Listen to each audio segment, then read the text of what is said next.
टिक news. इसमें कोई शक नहीं है कि मुख्यमंत्री अशोक गहलोत जो है सचिन पायलट को डिप्टी सीएम पद पर दोबारा से बैठाने का प्रयास अपनी तरफ से बिना किसी तरह का नाम लिए कर रहे हैं। एसपी नाम से सचिन पायलट को बोलते हुए सचिन पायलट के नाम पर एक पत्र में उन्होंने सोनिया गांधी को संकेत दिया कि सचिन पार्टी छोड़ सकते हैं।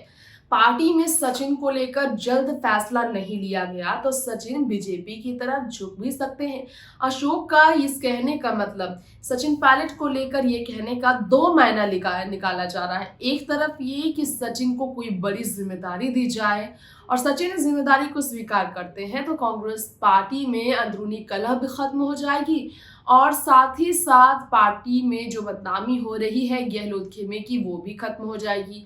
और दूसरा मायना अशोक के इस तरह के सचिन के खिलाफ शिकायत में उन्हें बीजेपी की तरफ जाने को लेकर बात कहने के पीछे अशोक गहलोत का ये है कि अशोक गहलोत चाहते हैं कि सचिन डिप्टी सीएम बनकर अपनी ताकत का इस्तेमाल 2023 विधानसभा चुनाव में कांग्रेस को फिर से सत्ता में लाने की करे, क्योंकि सोनिया से मुलाकात में सचिन ने यही कहा था कि उनका सिर्फ और सिर्फ फोकस 2023 का विधानसभा चुनाव है।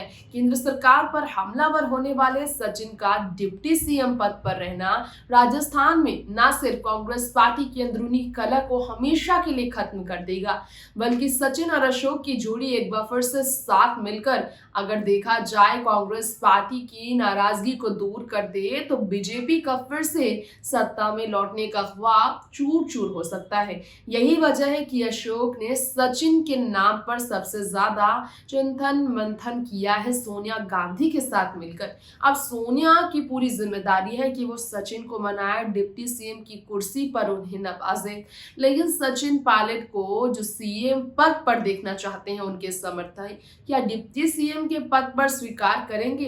क्या डिप्टी सीएम की कुर्सी को छोड़कर इस्तीफा देकर 2 साल इंतजार करने वाले सचिन को ये पद स्वीकार होगा?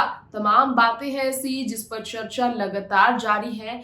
फिलहाल आप सबके बीच हमारे इस खास रिपोर्ट में इतना ही। तमाम ऐसी ही खबरों के साथ जुड़े रहने के लिए देखते रहें टिक न्यूज। नमस्कार।